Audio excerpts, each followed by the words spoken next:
Olá, começa agora mais um episódio de Os Anfitriões. Eu sou Vinícius Brasil e estou aqui com o Leonardo Gomes. Tudo bem, Vinícius? Tudo bem? Na paz. Boa noite, tudo bem com você? Uma ótima noite a todos. E também bom dia, boa tarde para quem estiver, porque na internet não tem horário, né? É verdade. Ou até mesmo quem está do outro lado do planeta. O algoritmo joga um vídeo desse, de um podcast chamado Os Anfitriões no Brasil, para quem está nesse momento, por exemplo, na Tasmânia, por que não? E esperamos que isso aconteça de fato, que isso né? aconteça. Porque tem legenda. Popularizar no planeta inteiro Os Anfitriões. Os Anfitriões no mundo todo, afinal de contas, hoje vamos ter mais uma vez um bate-papo para lá de interessante. Muito legal, muito legal. Hoje nós recebemos. Eu gosto. Você já está avaliando antes mesmo de começar, ou seja, deve ser de qualidade. Realmente, é de qualidade, porque o nosso convidado é de qualidade. É, exatamente. Não é para qualquer um. Exatamente. É ele, Felipe Vaz, ele que é historiador, professor de história, formado pela Universidade Federal do Paraná, mestrando em história também, ou seja, não para de estudar. E está com a gente por aqui para falar sobre história e também sobre professor, a vida de professor. Né? Até para desmistificar algumas coisas que nós, leigos, representando a todos os que estão acompanhando e que não dominam o assunto, pensam sobre os professores. Tudo bem, Felipe? Tudo bem, sim, tudo bem. Olá para quem está ouvindo e vendo a gente, né? Agora é um estúdio assim 360, então tem que dar oi para todo mundo. Tá certo. Enfim. É isso. Primeira pergunta que a gente começa, Felipe, já que a gente está diante de um professor que dá aula para sexto ano e... Nono ano. Nono ano, ou seja, para crianças e adolescentes, pré-adolescentes, né? Isso. Mais ou menos isso. Entre 11 e 14, né? Entre 11 e 14 anos. Conte pra gente uma dúvida que eu sempre tive vendo os professores. Porque quando a gente está no colégio ou na faculdade, imagino que o professor só tem aquela vida ali. Depois a gente não imagina ele tendo uma vida social. Mas o professor, ele de fato... ele não para de estudar, a vida inteira dele é dedicada ao estudo. Como é que é mais ou menos isso? E se não é, como é que você tenta equilibrar isso? Uma vez que, nos dias úteis, né, você tem que ter o domínio daquilo que você vai dar aula, né? Sim. Bom, então basicamente, geralmente o professor ele faz o planejamento, né? Dependendo da instituição, você faz um planejamento anual. Por exemplo, na instituição que eu trabalho, a gente faz um planejamento anual.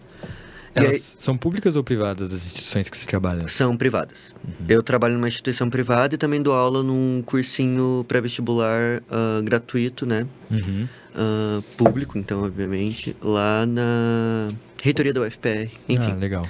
Mas, enfim, a gente entrega esse planejamento, né, geralmente. E como acontece? Esse planejamento, ele serve de base para as aulas que você vai planejar. E a partir do momento que você faz esse planejamento, você tem que planejar as aulas a partir, por exemplo, dia tal, eu vou dar aula de tal. Geralmente eu faço isso. Então eu faço lá o planejamento, por exemplo, tem lá o planejamento sobre história antiga. A última aula que eu dei foi sobre história da Grécia. Peguei tudo da Grécia lá, desde o período que a gente chama de pré-helênico, helênico não, é homérico, pré-homérico e homérico, até o helenismo, que é lá Alexandre o Grande e tudo mais. E aí, geralmente, eu estudo quando eu estou planejando a aula, né? Então, ali, uma semana antes de eu aplicar a aula, eu estou ali fazendo planejamento, estudando, vendo o melhor meio de, passar esse conhecimento, né? Porque, geralmente, eu pego livros de ensino médio, de pré-vestibular, também para me basear nessas aulas que não são para pré-vestibulandos, né? Que são para esses alunos de sexto ano e nono ano. Então, eu preciso simplificar esse conteúdo para eles. Então, geralmente acontece assim. Que é por exemplo, o que está na grade deles sempre vai ser antecedido pelo que eles vão ver no futuro, né? Exato. Por exemplo, uma criança de sexto ano, ela vai rever o conteúdo no primeiro ano do ensino médio. Mas eu pego o livro do ensino médio porque eu não tenho livros do ensino fundamental. E os livros do ensino fundamental, geralmente, eles são bem mais rasos. E como a instituição que eu trabalho é uma instituição de preparatório, né, um cursinho preparatório, eles geralmente pedem, a diretoria e tudo mais, geralmente pede para ser um conhecimento um pouco mais desenvolvido. Aprofundado, né? Sim, sim. E as apostilas de ensino médio, elas têm esse embasamento, né? E você chegou a dar aula em escola pública? Eu dei aula no estágio, na escola pública. Eu fiz estágio numa escola lá em Campina Grande do Sul. E dei algumas aulas lá, né? O professor que era meu supervisor, que por acaso é um conhecido da gente, né? O Fagner. ele não pôde ir em algumas aulas, eu repus ele, e também a gente tem que dar aulas obrigatórias dentro do estágio. E cheguei a dar aula em escola pública, eu gostei muito, achei muito legal. Até vou fazer o concurso do estado, né, que saiu agora. Pretendo passar para dar aula no estado, porque eu acho bem interessante a dinâmica do estado, né? Então tem uma determinada diferença entre o tem. privado do público. Tem bastante, a questão de cobrança, a questão de como você pode falar sobre certos assuntos, né? Por exemplo, teve um dia que, ano passado, quando eu estava dando aula sobre movimentos operários do século XIX, e aí a gente tem que falar sobre socialismo, tem que falar sobre comunismo. E aí, assim, você vai pisando em ovos no colégio particular, pelo que eu, assim, pude perceber, porque a gente nunca sabe como que os alunos vão entender isso e como que eles vão passar para os pais, como vai passar para a diretoria, entende? E no colégio público eu sinto que eu tenho mais um respaldo, assim, para falar um pouco mais. Não digo, obviamente, eu não faço apologia, né? Proselitismo para nenhuma ideologia quando eu estou em sala de aula. Mas no colégio público eu acho que eu tenho mais liberdade para, tipo, falar isso sem pisar em ovos. Você fica menos receoso, assim, porque não é tão rígido, né? Com certeza, com certeza. Agora, quem está assistindo, vendo, você é um jovem, né? Sim. Nitidamente a gente vê. Quantos anos você tem? Tenho 23. 23 anos. Talvez quem veja você ache que você tenha menos ou um pouquinho mais, mas não dá 30 anos para você, obviamente. Ou seja... Espero que não. Então, a pessoa pensa, né? Poxa, mas um piazinho desse aí, né, já é professor. De fato, como é que, para até quem está imaginando, né, caiu nesse vídeo de alguma forma, pensando em ser professor ou já está estudando para isso, quais são os passos? Você comentou do estágio, né? O estágio, como em qualquer outra profissão, é muito importante para a pessoa já se ambientar no mercado de trabalho. Sim. Mas então, a partir de que semestre, a partir de que ano na faculdade, a pessoa pode efetivamente dar aula remunerada e fazer o estágio? Tem que estar formado para poder já poder trabalhar na sala de aula, ter esse contato direto com os alunos? Então, você não precisa necessariamente estar formado para dar aula, né? Por exemplo, ano passado eu não estava formado e já estava dando aula remunerada, era meu último ano, mas mesmo assim não estava formado. E também dava aula, isso é uma questão muito interessante. Por exemplo, cursinho solidário, cursinho popular, assim, que chama aluno de graduação. Quem estiver, falando aqui para a câmera, né? Se você estiver estudando em alguma licenciatura, matemática, biologia, história, filosofia, qual que seja, se você tiver a oportunidade de dar aula em cursinho solidário, é uma experiência muito interessante, tanto para você quanto para os alunos. Porque você já vai criando esse vínculo de como lecionar, né? Porque quando a gente entra na faculdade, é uma coisa muito mais específica, muito mais teórica. Mesmo as matérias que são do setor de educação, né? São matérias que muitas vezes não dão esse verdadeiro respaldo pra gente dar aula. As melhores experiências que eu tive dando aula, antes de me formar, foram em cursinho solidário e principalmente no estágio. Sabe, o estágio me ajudou muito, porque, tipo, você literalmente, claro, você não é jogado lá, né? Geralmente tem um supervisor ali que supervisiona, te coordena ali, fala o que você pode fazer, te auxilia. O meu supervisor foi, assim, sensacional, mas é uma coisa interessante para você aprender como planejar a aula, como lidar com os alunos, né? Por exemplo, eu tinha muita dificuldade em... Porque, assim, eu não sou uma pessoa que, tipo, corta as pessoas quando elas estão falando. Só que, às vezes, por exemplo, no meu trabalho lá, eu tenho que cortar. Às vezes, os alunos estão conversando sobre um assunto que não necessariamente é o assunto da aula. E aí, eu acho interessante a discussão, mas, assim, não posso dar bola para eles, porque senão eles vão comer metade... Né? Vão se prolongar, vão comer metade da minha aula e eu tenho que dar a aula prevista. Sim. Então, hoje eu já tenho muito mais essa malemolência, assim, para lidar com isso. Né, consigo contornar essas situações. Fora outras situações, né? Porque professor também é psicólogo, professor, tipo, ouve ali o que os alunos muitas vezes não tem nada a ver com a aula, mas eles querem conversar, tipo, só conversar, às vezes eles não têm suporte de amigos em casa, às vezes eles não gostam de conversar isso com responsabilidade a mais, né? Que vocês com certeza, com certeza. E você como bacharel, a gente estava conversando aqui, né, pessoal, bacharel e licenciado em História, né? Sim. O que isso permite para você? Cara, então, o campo do bacharel em História hoje no Brasil, ele é bem limitado.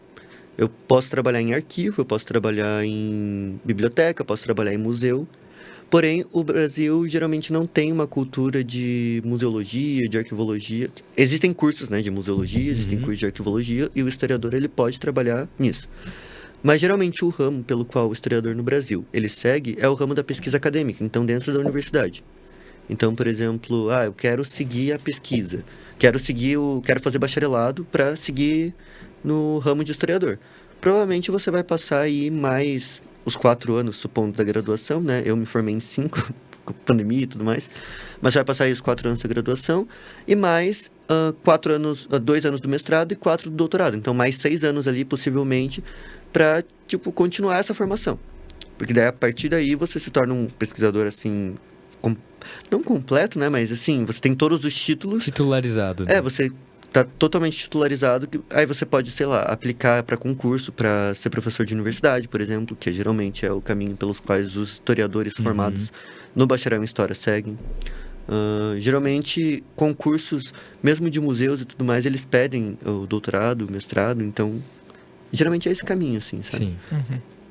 Agora, daqui a pouco a gente volta a falar um pouco da profissão em si de professor, mas vamos fazer uma viagem rápida, de forma resumida, é claro, para alguns episódios da história, principalmente naquilo que você domina, claro. Quando a gente fala da história do Brasil, e é lembrado até hoje episódios de racismo, ou principalmente no noticiário, nós lembramos, claro, da história, efetivamente, do histórico de escravidão, de racismo e toda essa herança cultural que o Brasil tem, lamentavelmente, uma vez que, e você me corrija se eu estiver errado, mas foi o último país praticamente do mundo que aboliu a escravidão. Do Ocidente, né? Do Ocidente, né? Que isso dá quase o globo todo, né? Quase o planeta todo. Isso no século XIX. Quando nós aprendemos lá no colégio, e até quem saiu do colégio há muito tempo talvez lembre lá da Lei Áurea, né, que volta e meia é falada, Princesa Isabel e tudo mais.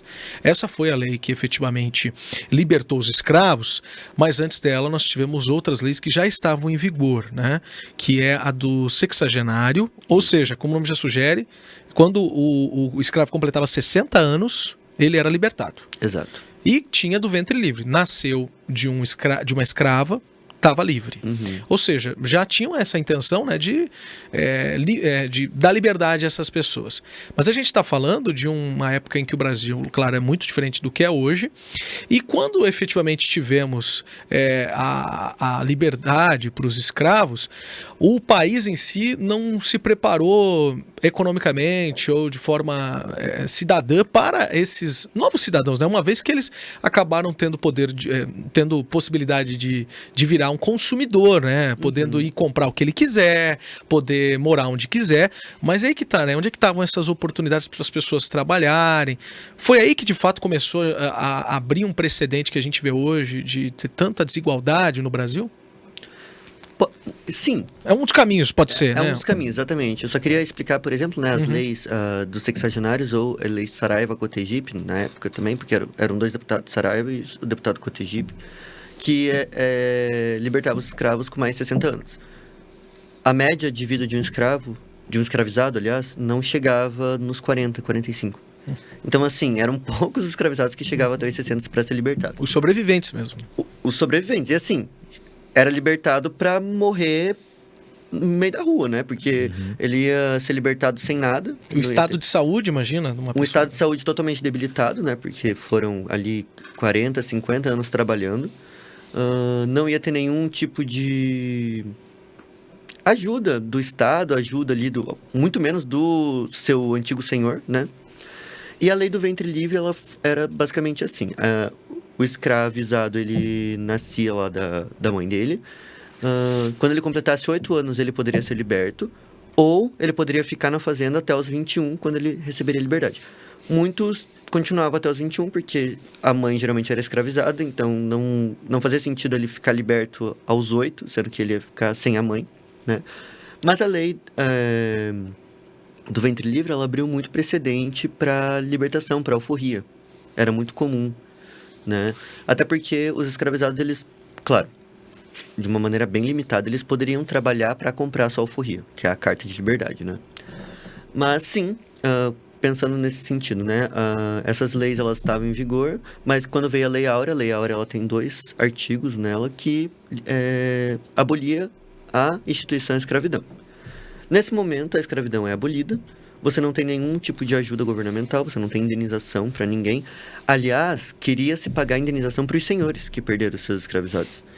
E aí acontece até hoje um incêndio que é super polêmico, que falam que foi o Rui Barbosa, né, da Praça Rui Barbosa, tudo mais, que foi já candidato a presidente, que botou fogo, porque assim, voltando só um pouquinho, em 1850, quando os escravizados chegavam, eles chegavam com uma matrícula, um número, tipo 235, tudo mais.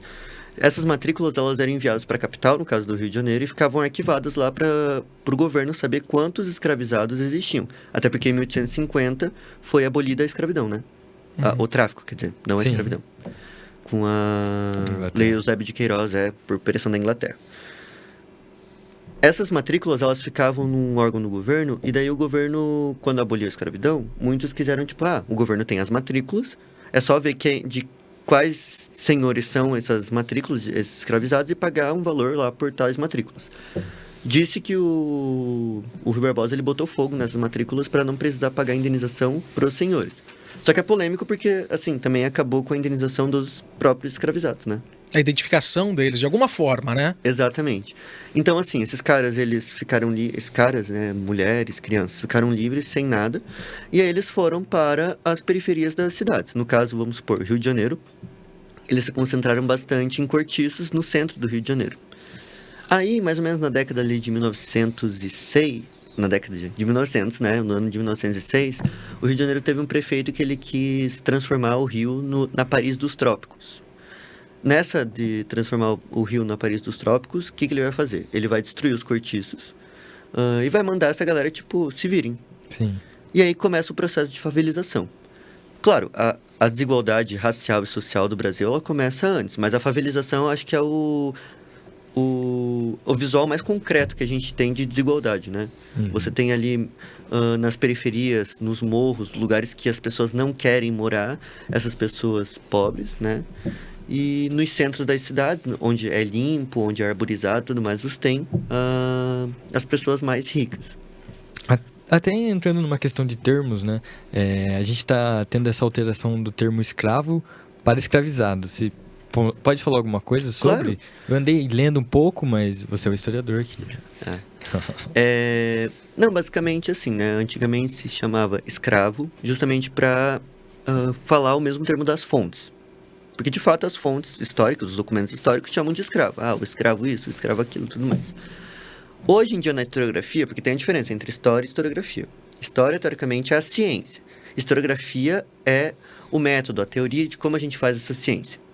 Embora na história, nas fontes históricas, se chame escravo, os historiadores, no geral, estão mudando esse termo para escravizados, porque escravizado, ele denota uma agência, ou seja, ele não era um sujeito passivo, ele não estava lá tipo, fui escravizado, vou ficar aqui e tudo mais.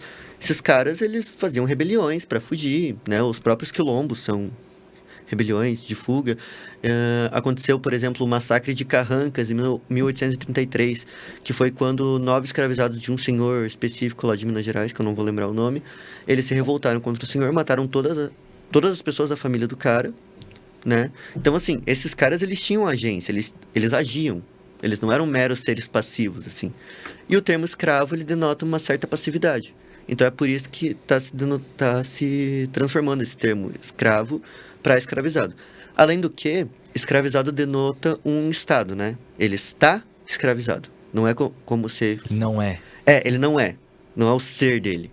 Porque ele é uma pessoa, ele tem uma subjetividade ali, ele tem uma identidade.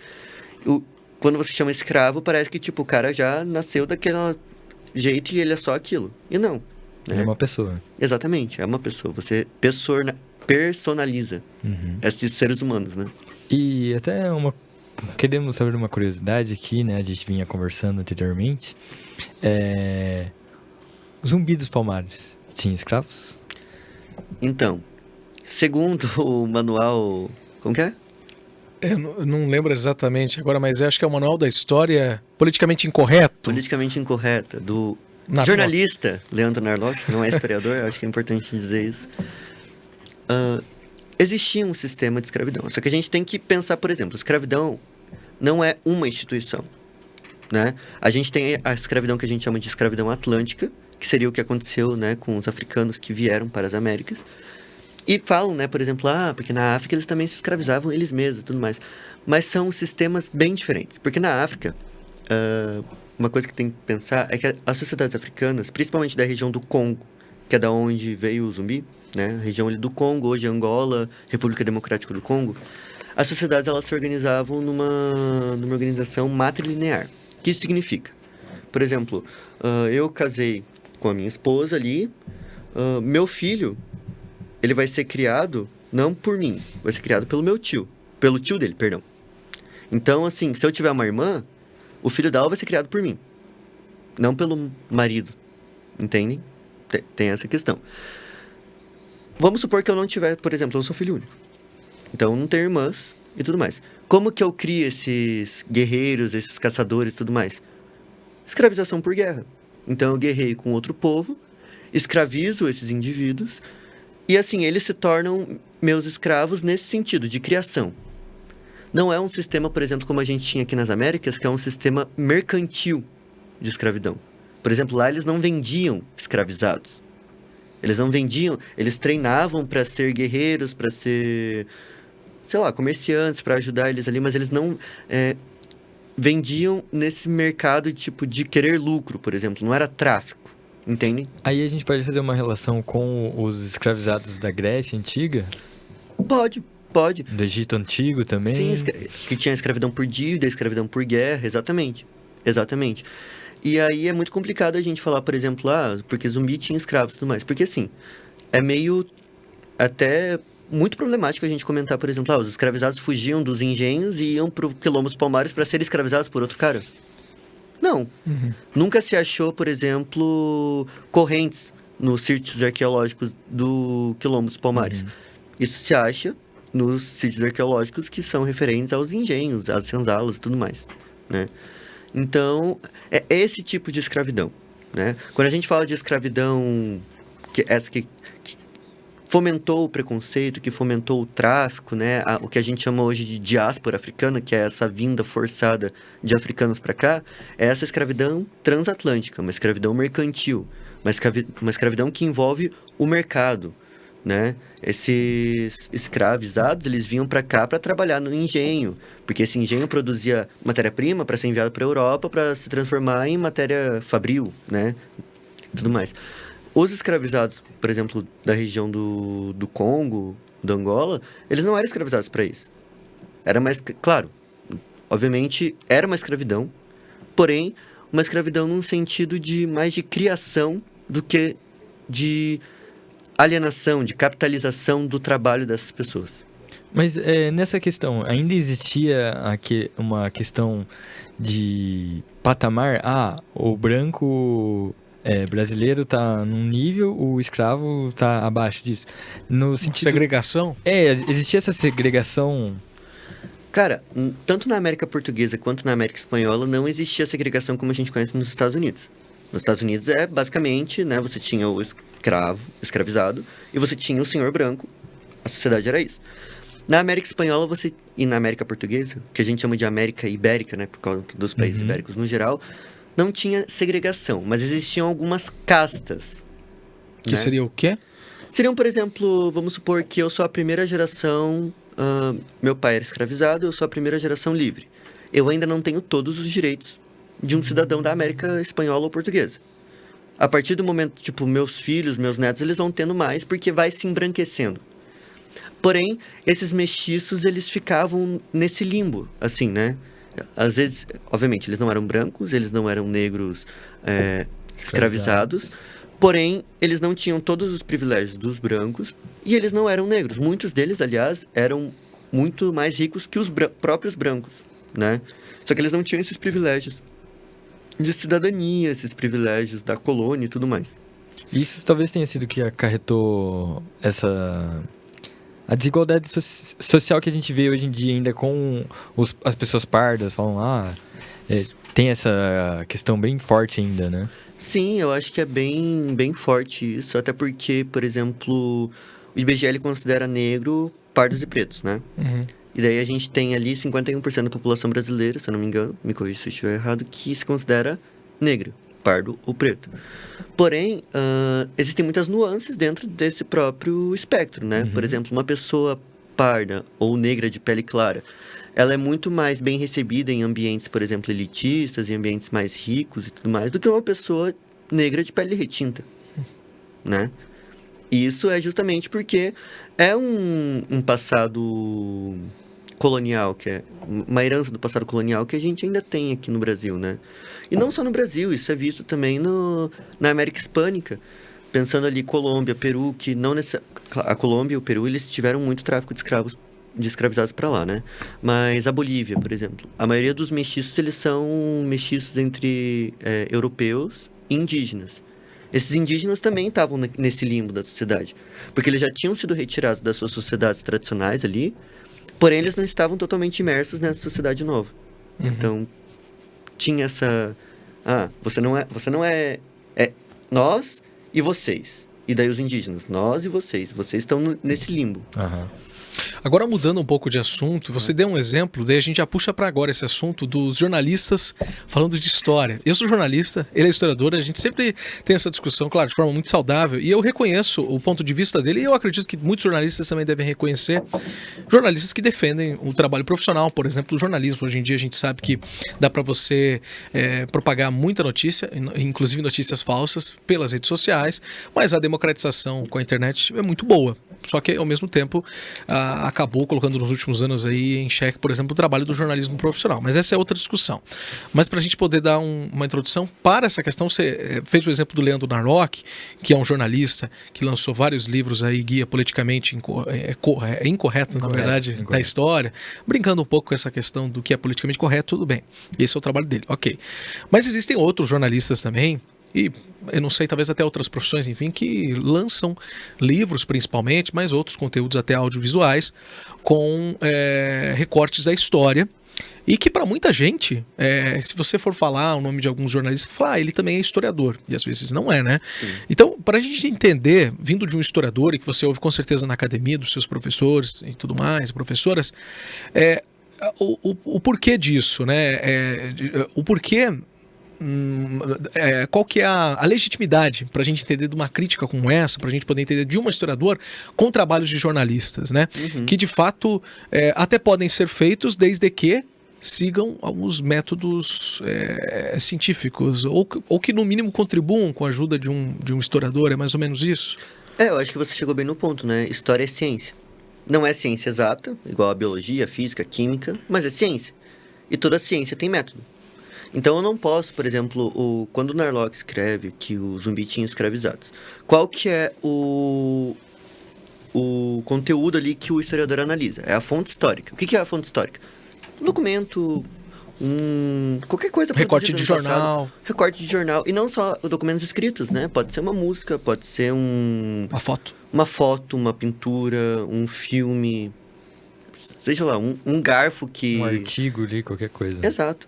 Então, por exemplo, quando eu vou ver essa fonte, eu tenho que partir da fonte para partir da minha análise. Então, por exemplo, zumbi tinha escravos. Essa é a afirmação dele. Cadê a fonte? Ele não apresenta fonte no livro. A gente precisa de fonte. Tá, não tem fonte, mas uma pessoa lá falou isso. Mas quem é essa pessoa? Porque a história ela tem que ser crítica.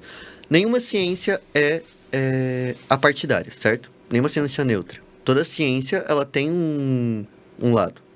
E a história, por ser uma ciência humana, ela obviamente tem um lado e ela deixa muito claro isso.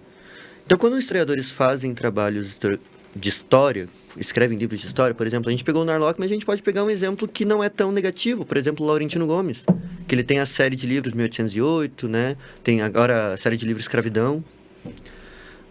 O único problema é que ele parte assim de estereótipos que não são historiograficamente corretos. Por exemplo, eu li o 1808. Ele comenta, por exemplo, que o Dom João VI andava com coxas de frango nos bolsos e tudo mais. Sabe, tipo uma coisa super estereotipada? Sim. Aquilo não é necessariamente real. Aquilo pode ter acontecido tipo uma vez e o cara falou que não, ele sempre andava com aquilo. Então, assim, primeiro a gente tem que partir da fonte.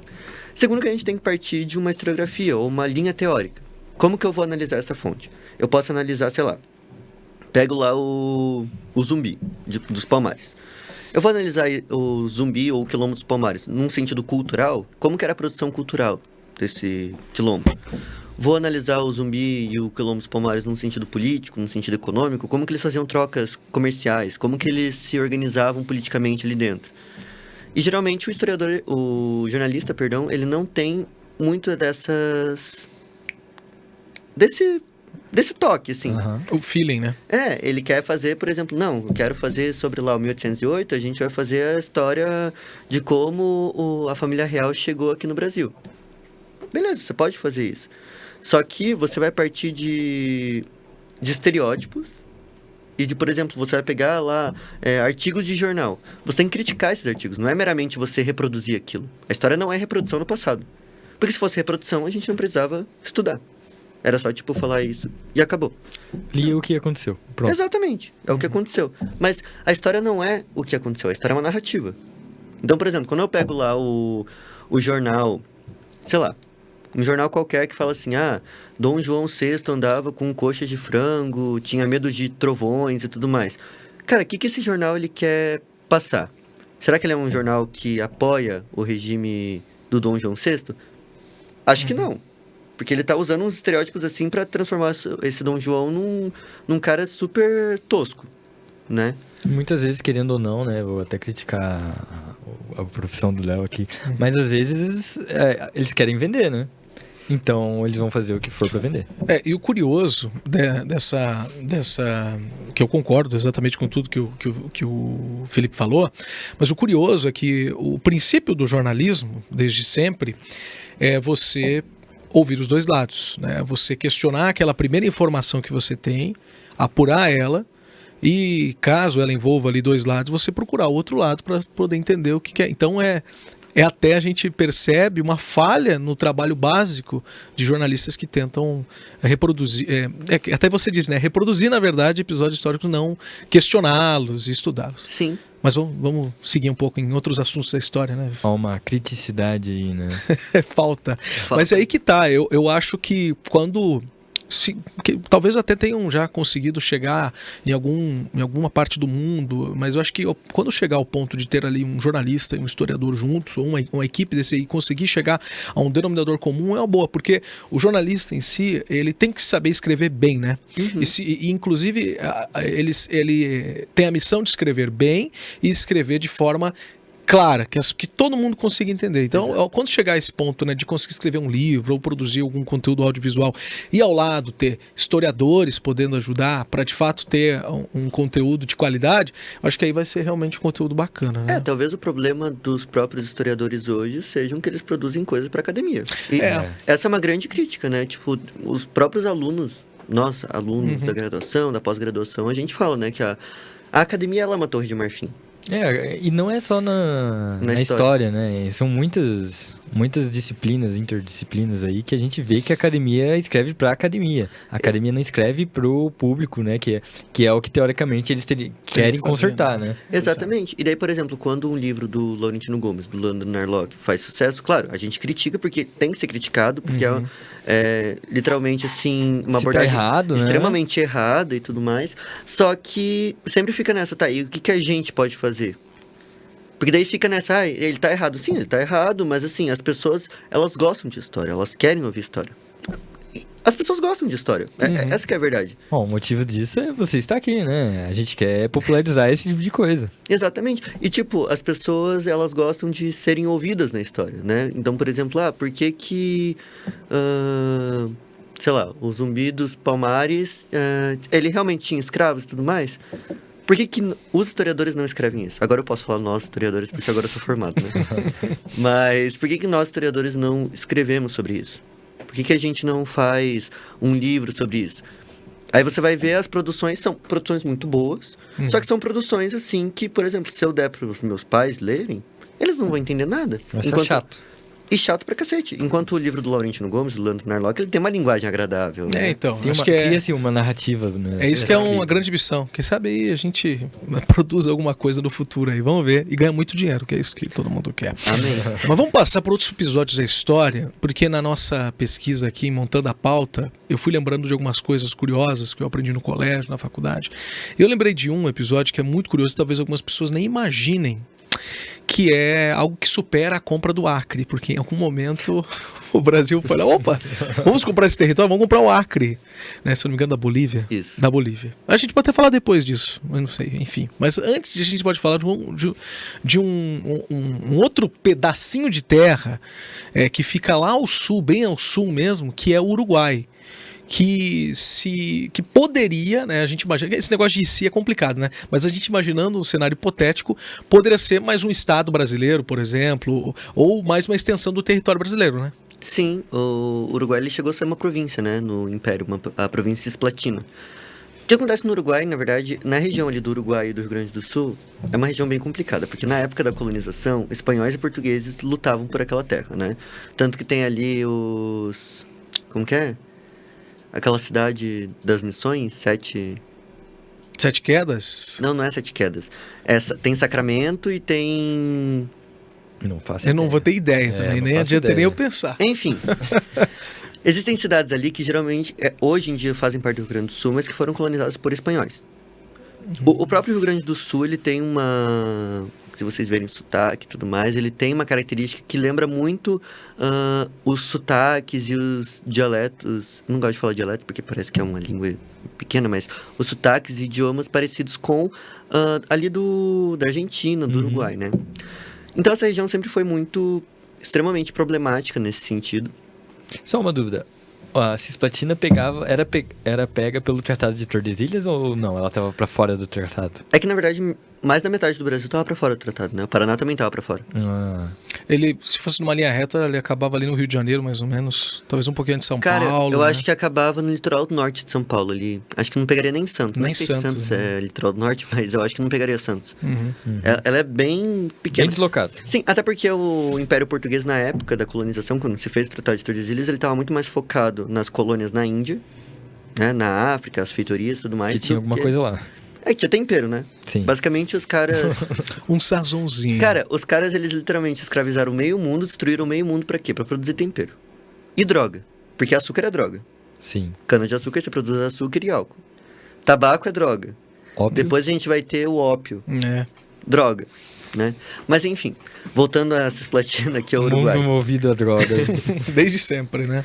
O que acontece é que o Uruguai, essa região do Uruguai e do Rio Grande do Sul sempre foi muito estável entre Espanha e Portugal. E aí chega no momento em que a gente vai ter o Tratado de Madrid, de 1755, que você vai dividir ali, metade do Rio Grande do Sul e o Uruguai vão ficar pra Espanha. Perdão, era essa a minha dúvida, é que eu errei o tratado, mas era isso daí. O Tratado É que tinha na minha cabeça que ele ia até lá. Não. O Tratado de Madrid, depois ele foi desenhadinho bem bonitinho, né? Basicamente... Opa, bati aqui no microfone. Basicamente é o território que a gente tem hoje, o Tratado de Madrid, né? Só o Acre, que depois foi comprado, e essa parte do Rio Grande do Sul. E aí fez esse tratado e tudo mais. Só que, obviamente, as fronteiras eram muito mais fluidas do que são hoje. Né? Porque imagina, o Brasil hoje é um país de extensão continental. Na época, Portugal não tinha tanta gente para colonizar ali. E na época, os espanhóis também não tinham tanta gente para colonizar nessa região, porque... Tinha algum país que teria tanta gente para colonizar essa região? Não. Talvez a China. Já era naquela época, assim? Já, Já tinha uns 200 milhões na época. provavelmente. Eu não sei... Tipo, tinha a população do Brasil hoje naquela época. Talvez, um pouquinho mais. Muito provavelmente. A China sempre foi muito super populosa. Sempre. Mas enfim, aí nenhum dos dois países tinha Sim. gente para colonizar e as fronteiras foram, né, fluindo, mudando. Quando o Dom João VI e a família real chega aqui em 1808, por conta do Napoleão, né, daí seria outro episódio para falar sobre isso, eles meio que pegam dois territórios. Primeiro eles vão atacar a Guiana Francesa, em retaliação à França, porque Napoleão francês atacou Portugal, então vamos... Só né? para contextualizar, a Guiana Francesa que fica ao norte da América do Sul. Exatamente, ali do lado do Amapá. Do Amapá. E também ele vai expandir esse império para pegar a parte do Rio Grande do Sul e o Uruguai. a Cisplatina, né? Essa região, ela é culturalmente, assim, sempre foi culturalmente fluida entre portugueses e espanhóis, né? Como o Rio Grande do Sul também é, né? A cultura gaúcha, rio-grandense. Gaúcho, só por si só, não existe só gaúcho aqui no Brasil, né? Existe gaúcho no Uruguai e na Argentina. Porque gaúcho é uma cultura mesmo, né? Tanto que tem aquele filminho da Disney lá, que vocês já foram à Bahia, que é o nome do filme, e daí eles fazem uma viagem pela América do Sul e tudo mais. Não é a Cinderela Baiana? Não é a Cinderela Baiana com a Carla Pérez, né? Carla Pérez, que ela começa a cantar depois, né? Que ela fala, crianças, vocês não deviam estar aqui trabalhando, e daí ela começa a dançar. Enfim. E aí ele pega essa parte do território. Porém, a Argentina, que ali na metade da década de 1810 também fica independente, também quer esse território. Por que o território do Uruguai é importante? Porque tanto a Argentina quanto o Uruguai, eles são banhados pelo Rio da Prata, que é o maior rio aqui da América do Sul. O segundo maior, né? O primeiro é o Amazonas. Sim. E o segundo é o Rio da Prata. E você controlando pelo menos uma margem do Rio da Prata, você tem ali, né? Uma bufunfa.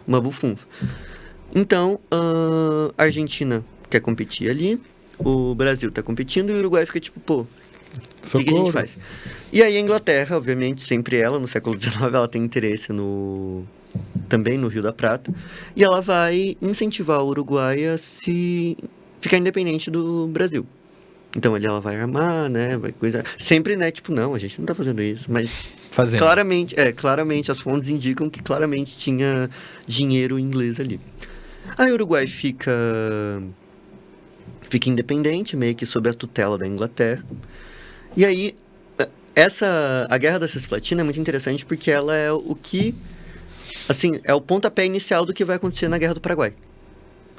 Por quê? A Guerra do Paraguai, ela acontece no seguinte sentido, né?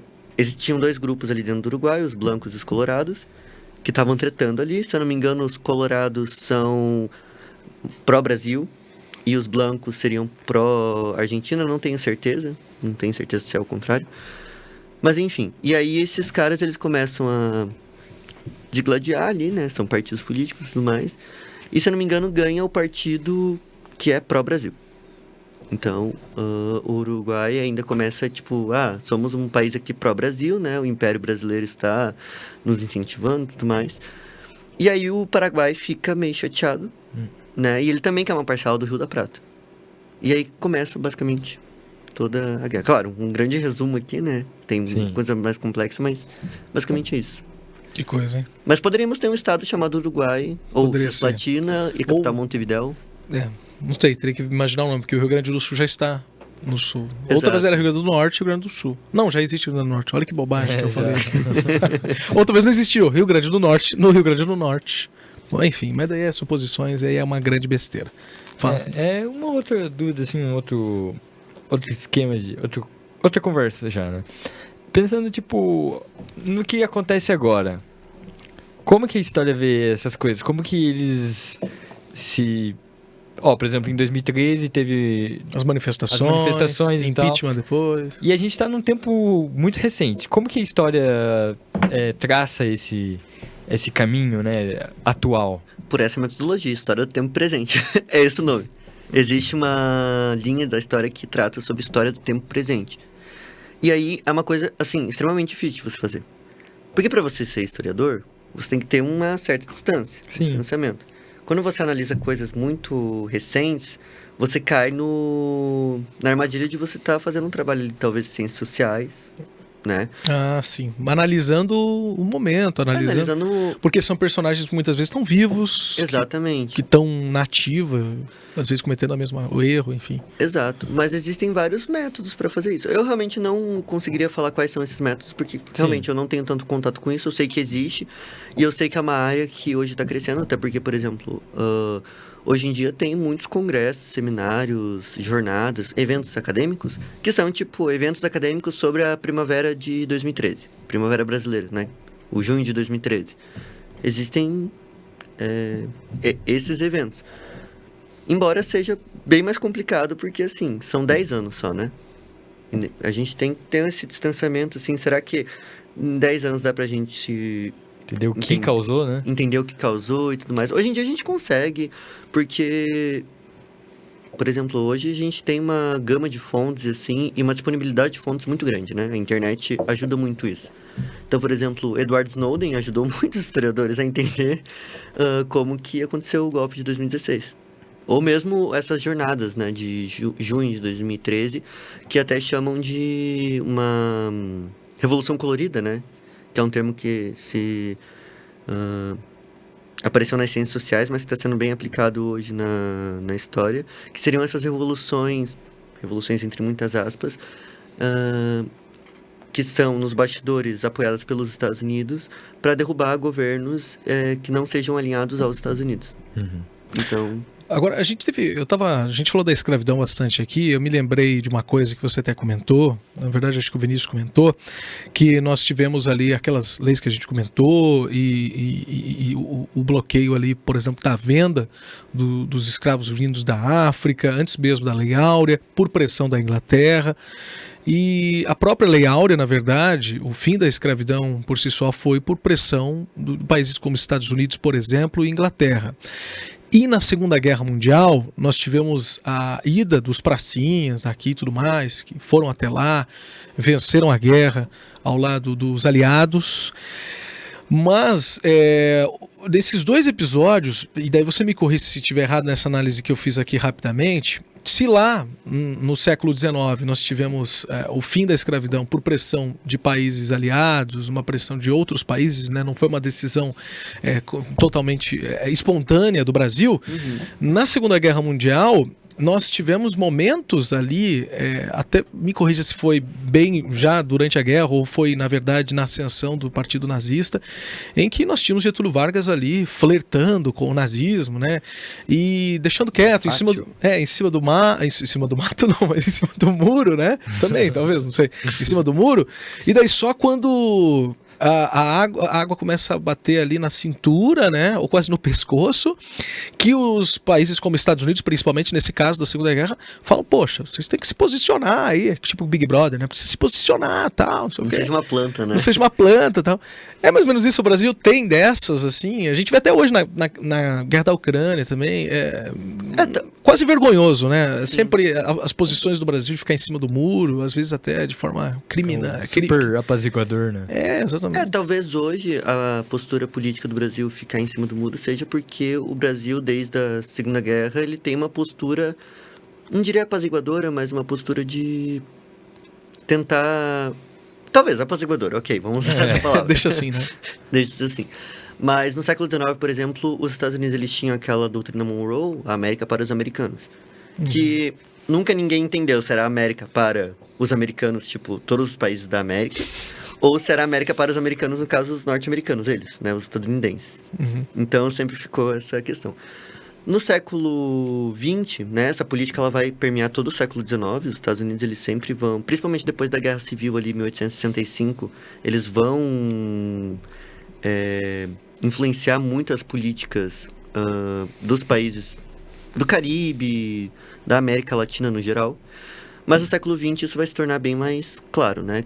Vai ter o primeiro Roosevelt, o Theodore Roosevelt, que vai ter a política do Big Stick, que é tipo o grande bastão, né? Então, assim, você pode fazer o que você quiser, mas caso você não faça o que eu quero... Assim, meu inimigo. Vai ter retaliações, exatamente. E durante a Segunda Guerra, com o segundo Roosevelt, que é o Franklin Delano Roosevelt... E o terceiro vive em Pinhais hoje. Que é meu pai, no caso. Meu pai se chama Roosevelt. Mas, enfim, o segundo Roosevelt, o FDR, ele vai voltar mais ou menos com essa política, né? Tipo, da boa vizinhança. Por isso que eu até... Esse filme do Você Já Foi à Bahia, da Disney, é uma clara propaganda dessa política de boa vizinhança. Você vai ter o Zé Carioca, que é o personagem brasileiro.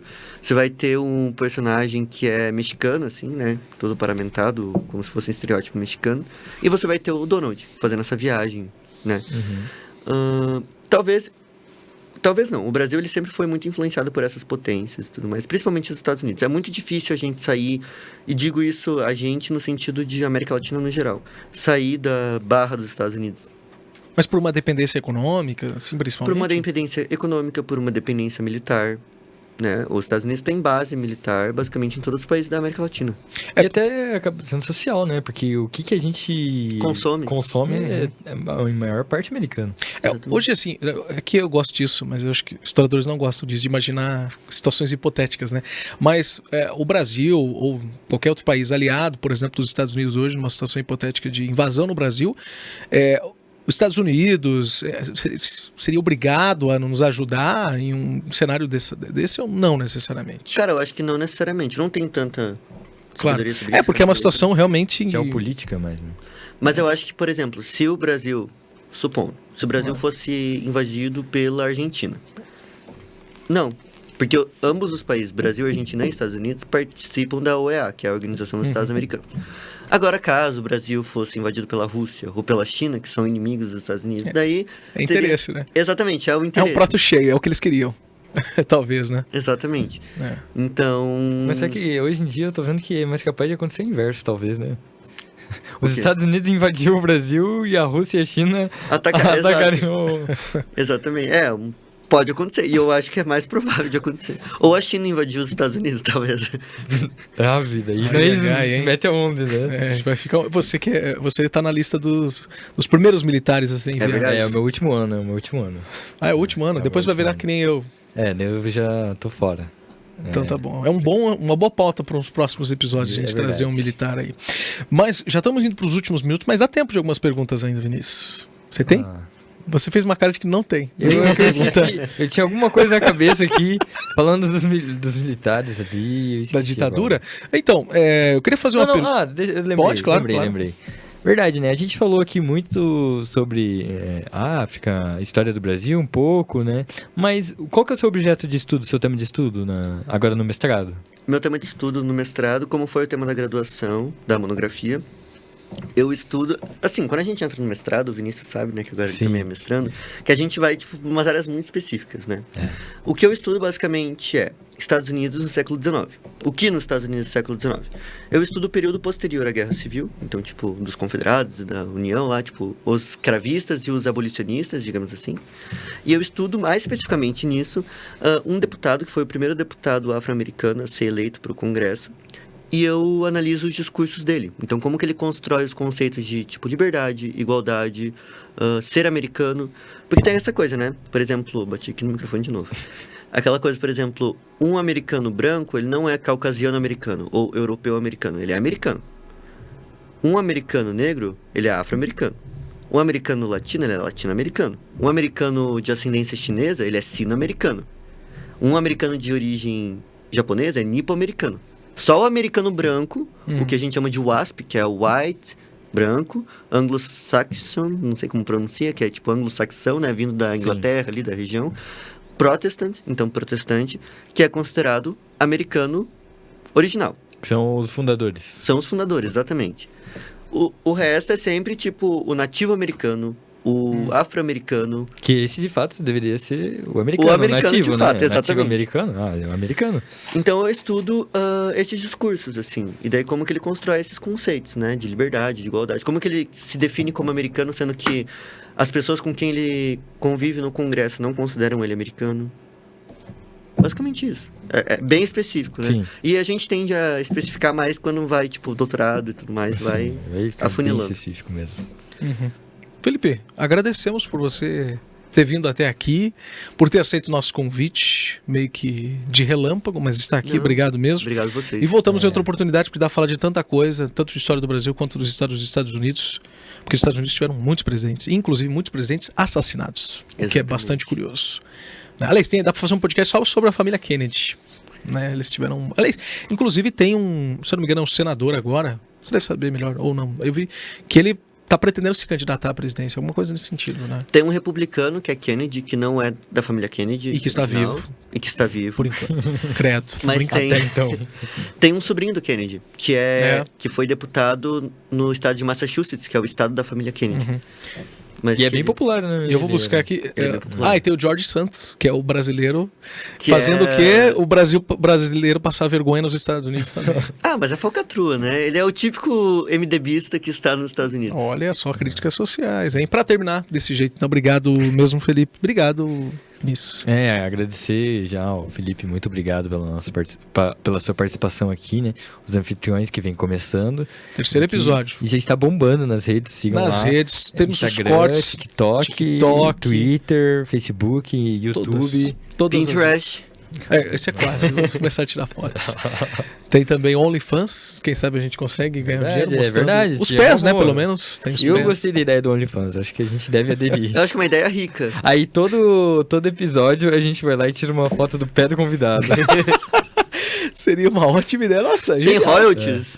A gente negocia, faz a um gente contrato. Ah, beleza. Um contratinho, tá tudo certo. 50-50. Bem, a gente começou a falar bobagem, é hora de terminar então. Obrigado a todos aí. E a gente tá de volta na semana que vem. É toda sexta-feira. Esses microfones foram os mais batidos hoje aqui. Semana que vem a gente tá de volta toda sexta-feira, sempre a partir das 7, 7h30, 8, talvez no máximo. É disponível no nosso canal no YouTube, mas tem os cortes também ao longo da semana. Muito obrigado, pessoal. Muito obrigado. Obrigado, ouvintes. galera. Até mais. E estamos aí. Até a próxima. Até mais.